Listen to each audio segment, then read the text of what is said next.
I never thought I'd find myself defending the mud and chaos of our modern streets. That changed the moment I understood what city life actually looked like under Tartarian control. We romanticize it now. The grand architecture, the supposed free energy, the advanced civilization erased from history.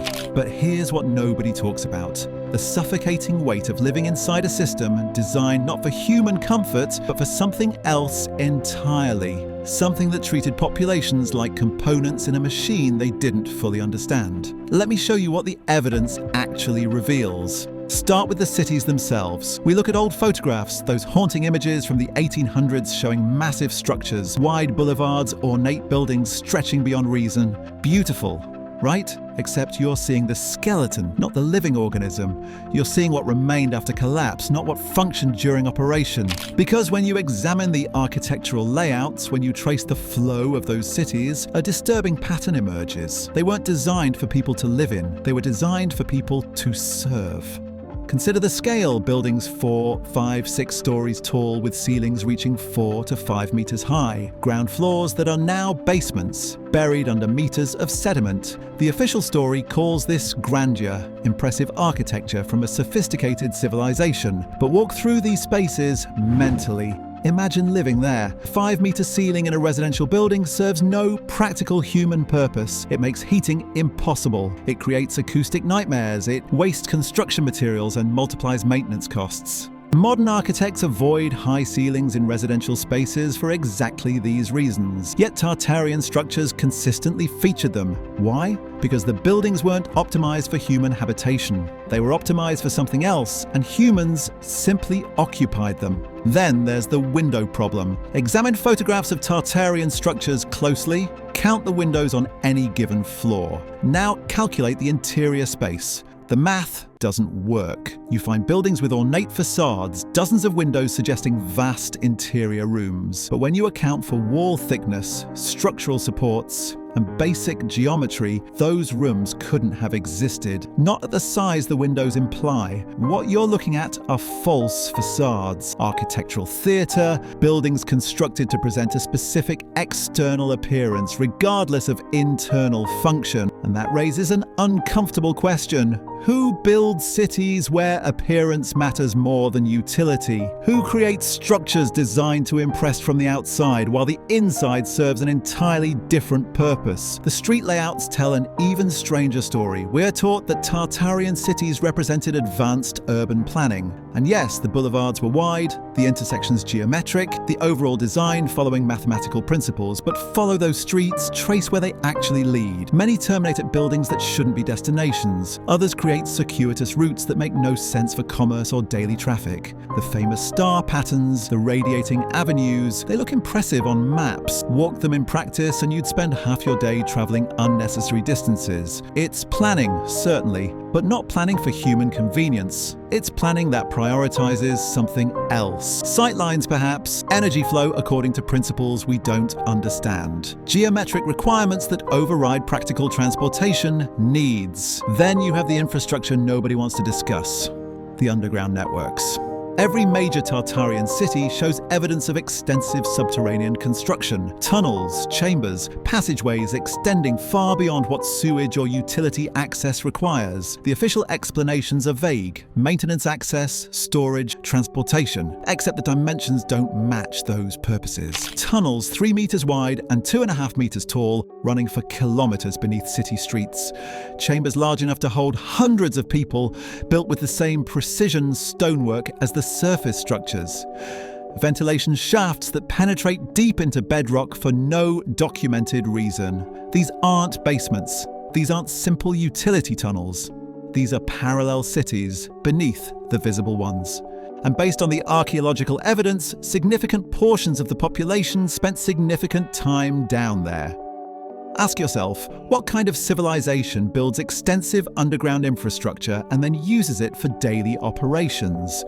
What conditions on the surface would make subterranean living preferable? The answer might be simpler and darker than we want to admit. Perhaps life on the surface under Tartarian rule wasn't pleasant. Perhaps those grand buildings with their impossible ceilings and false facades existed to project power, to intimidate, to remind the population of their place in a hierarchy they didn't choose. And perhaps the people who actually kept the system running, who maintained the technology, who performed the labor that sustained these massive urban centers, they lived and worked underground, hidden, forgotten, erased from the photographic record we now study. There's evidence supporting this. Contemporary accounts from the mid-1800s, those brief windows when people described what they actually saw before the historical narrative solidified, they mention populations living in conditions that don't match the grandeur we associate with Tartaria.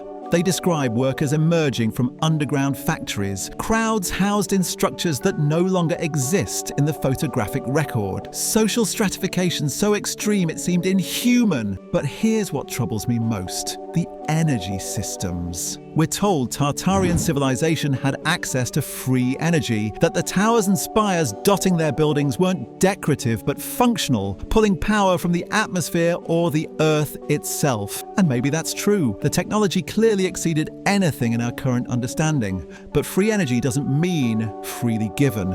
Someone controlled those systems. Someone decided who received power and who didn't. Someone maintained the infrastructure, and in any technological system, maintenance means control. Imagine living in a city where your heat, your light, your ability to cook food or preserve it all depended on centralized systems you didn't understand, couldn't repair, and had no alternative to. Where the people who controlled the flow of energy controlled every aspect of your existence. That's not freedom. That's the most sophisticated form of control ever devised, because you can't rebel against a system you're completely dependent on. You can't even imagine alternatives when the technology is so far beyond your comprehension that it might as well be magic. Now imagine that system failing. Imagine the energy flow disrupted, either through catastrophe or deliberate action. But what happens to a population utterly dependent on technology they can't replicate? They collapse. Immediately, completely, within a generation, maybe faster. And that's exactly what the evidence shows happened. But the collapse itself, the mud flows and buried cities and catastrophic destruction, that's only half the story. The other half is what came before, the daily reality of living under a system that treated human beings as interchangeable parts. That built cities optimized for purposes that had nothing to do with human flourishing, created dependencies so complete that when the system failed, entire civilizations couldn't survive without it. We look at the ruins and see lost greatness. But what if we're looking at the remains of the most oppressive society ever constructed? What if the collapse, horrible as it was, freed humanity from something worse? That's a disturbing thought. But the evidence keeps pointing in that direction. Look at how quickly the supposed collapse happened. Cities that existed in 1850 were gone by 1870. That's not gradual decline, that's systematic dismantling. And the people who survived, the ones who rebuilt on top of the ruins, they didn't just lose technology. They lost the knowledge that such technology ever existed. Within one generation, structures that dominated the landscape became mysteries their children couldn't explain. That kind of memory erasure doesn't happen naturally. It requires deliberate effort. Someone had to remove records, rewrite histories, create new narratives that explained away the impossible buildings as recent constructions. Someone had to convince entire populations that what they remembered seeing wasn't real, that their grandparents' stories about different cities, different systems, different rulers were folklore, not fact. I found something in municipal records from Chicago, an inventory from 1883 listing building materials salvaged from previous structures, massive quantities. Stone blocks measured in tons, metalwork described as unusually pure, glass panes of dimensions we couldn't manufacture at that time. All of it catalogued as coming from buildings destroyed in the 1871 fire. Except when you cross-reference the descriptions with photographs taken before the fire, the buildings they're describing don't appear in the images. They existed, were destroyed, and somehow vanished from the photographic record we're told documents that era completely. Same pattern in San Francisco. The 1906 earthquake gets credited with destroying the old city, but photographs from 1905 show structures already abandoned, already showing signs of age inconsistent with their supposed construction dates. Then, after the earthquake, massive reconstruction using materials and techniques that appeared suddenly as if knowledge suppressed for decades became accessible again. What if the catastrophes, we're told, destroyed these cities were actually cover stories? Convenient explanations for why entire urban centers needed to be rebuilt, why populations needed to be relocated, why the past needed to be rewritten. The timing is too convenient. Major cities across the world experience catastrophic events requiring complete reconstruction within the same narrow window. 1871 to 1915. Chicago burns, San Francisco shakes, London floods, Tokyo burns. Each time the official story focuses on natural disaster or accident. Each time the rebuilding produces cities that look nothing like what came before. Each time the previous architecture gets explained away as primitive, outdated, less sophisticated than what replaced it. But when you examine the buildings that survived, when you study the construction techniques visible in ruins that weren't completely buried, you see the opposite. The older structures demonstrate capabilities the newer ones lack. Precision we couldn't match, durability we couldn't replicate, engineering sophistication we're told didn't exist yet. Here's what keeps me searching. The survivors, not everyone forgot, scattered through historical records, buried in local archives, hidden in family histories, you find people who remembered, who described cities that looked different, operated differently, felt different than the sanitized version we're taught. They talk about buildings that generated their own power, about transportation systems that didn't use horses or steam, about social structures organized in ways that sound alien to our understanding of 19th century life, and they were dismissed. Labeled senile, confused, unreliable, their testimony excluded from official histories because it contradicted the narrative being constructed. Within 2 generations, their memories became myths. Within 3, the myths became conspiracy theories. That's how you erase a civilization. Not by destroying every trace, but by controlling which traces get preserved, which evidence gets documented, which memories get validated. You let time do the rest. Let generations pass until no one alive remembers the alternative, until the official story becomes the only story anyone can access.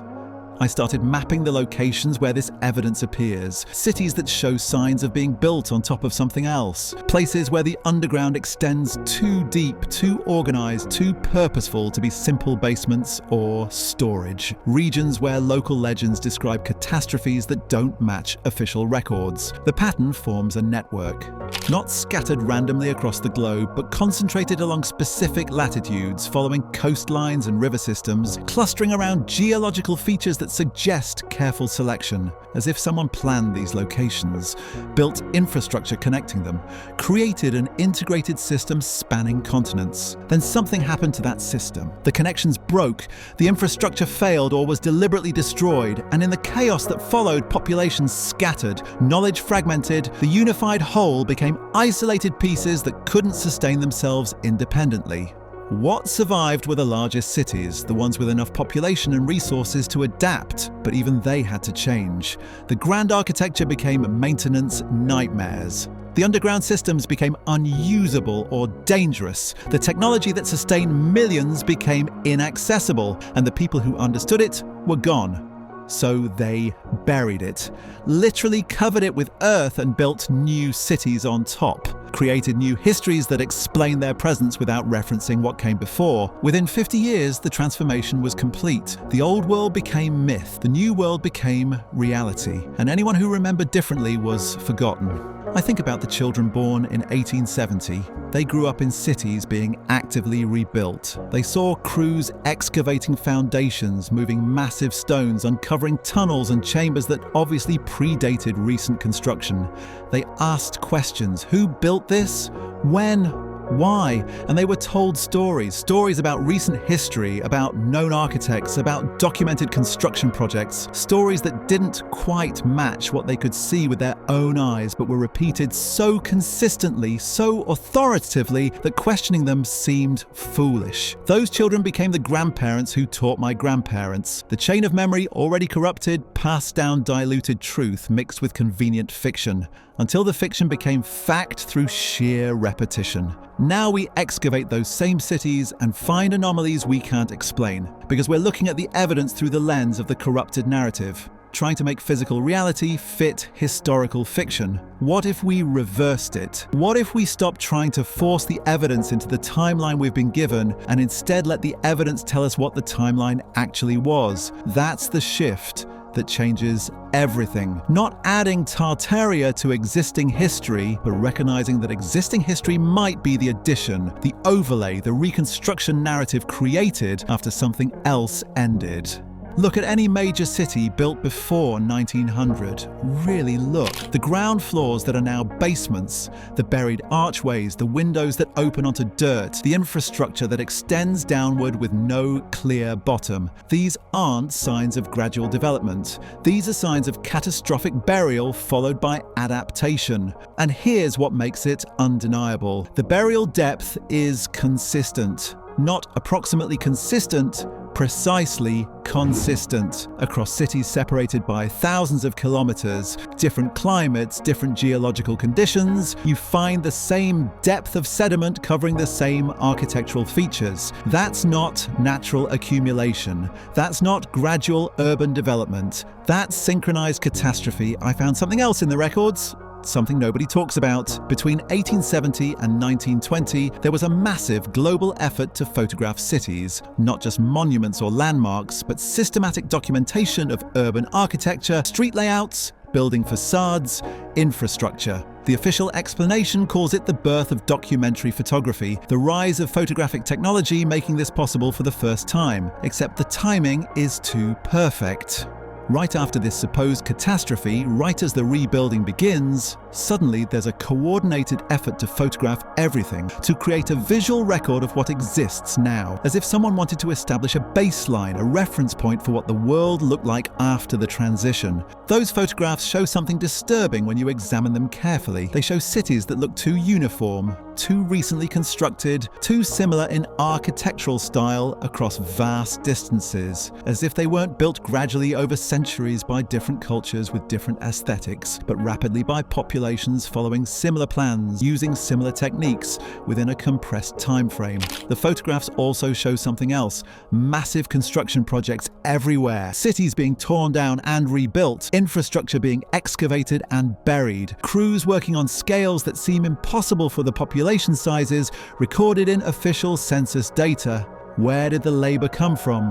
Where did the materials come from? Where did the organizational capacity come from to coordinate this globally? Unless it wasn't construction, unless it was cleanup, salvage operations, populations adapting ruins they inherited, repurposing structures they found, creating new civilizations inside the bones of something that came before. That explains the architectural confusion. Why buildings show multiple construction phases that don't match their documented dates? Why foundations demonstrate techniques that supposedly came later? Why underground chambers reveal engineering knowledge that shouldn't exist yet? Because they weren't built when we think they were already there. I know how this sounds, I know the immediate objections. Where are the records? Where are the histories? Where are the millions of people who would have lived in this supposed civilization? Why don't we have their books, their art, their personal belongings? But that's assuming records survive catastrophes. That's assuming histories get preserved during collapse. That's assuming populations maintain cultural continuity through disaster. We know from recent history that knowledge can be lost within a single generation when systems fail. Libraries burn, records scatter, survivors focus on immediate needs, not historical preservation. Now imagine that on a global scale. Imagine infrastructure failure so complete that isolated populations can't access the knowledge that sustained them. Imagine survivors who know how to use technology but not how to repair it, who occupy buildings but don't understand their construction, who inherit a world they're not equipped to maintain. Within 2 generations, the specifics are gone. Within 3, only fragments remain. Within 4, those fragments become legends. And within 5, the legends become myths, dismissed by people who've built new explanations for the world they inherited. That's where we are now. 5 or 6 generations removed from whatever happened. Far enough that the memories are completely gone, close enough that the physical evidence remains everywhere, hiding in plain sight, waiting for someone to recognize it for what it actually is. The buildings remember, the infrastructure remembers, the earth itself remembers, preserving beneath modern streets the layers of what came before. We just need to excavate carefully. Not with bulldozers and construction crews destroying evidence in the name of progress, but with genuine curiosity about what the evidence actually shows. Because once you see it, once you recognize the pattern, it's everywhere. Every city, every town, every place that claims continuous history shows discontinuous architecture. Every location where the underground doesn't match the above ground. Every site where the foundations exceed the documented capabilities of their supposed builders. The question isn't whether something happened. The evidence makes that undeniable. The question is what we do with that recognition. Do we keep pretending the official narrative explains everything? Keep dismissing anomalies as coincidence or error? Keep teaching history that requires us to ignore physical reality?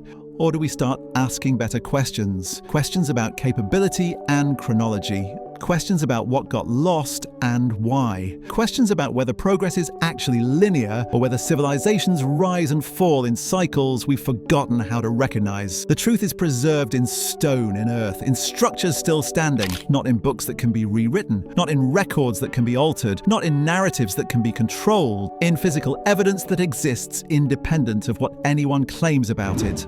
And that evidence is telling us something we've been taught not to hear, that the world we inherited is stranger, older, more sophisticated than we've been allowed to believe, that beneath the cities we think we know lies something we've forgotten, something that's been waiting, buried but not destroyed, for someone to finally recognize what's been there all along. What looked like freedom from oppression might have just been freedom to forget. And maybe that's the darkest possibility of all, that we're not living in the aftermath of tragedy, but in the aftermath of liberation from something we can't afford to remember accurately. The grand buildings stand empty now, repurposed, buried, converted into museums where we celebrate architecture we claim to understand but clearly don't. The underground networks remain mostly sealed, occasionally discovered during construction projects, and quickly closed again. The evidence persists everywhere we're trained not to look. And perhaps that's intentional. Perhaps the people who rebuilt after the collapse understood something we've forgotten, that some knowledge is dangerous, that some capabilities shouldn't be recovered, that some systems are better left buried even if we don't fully understand why.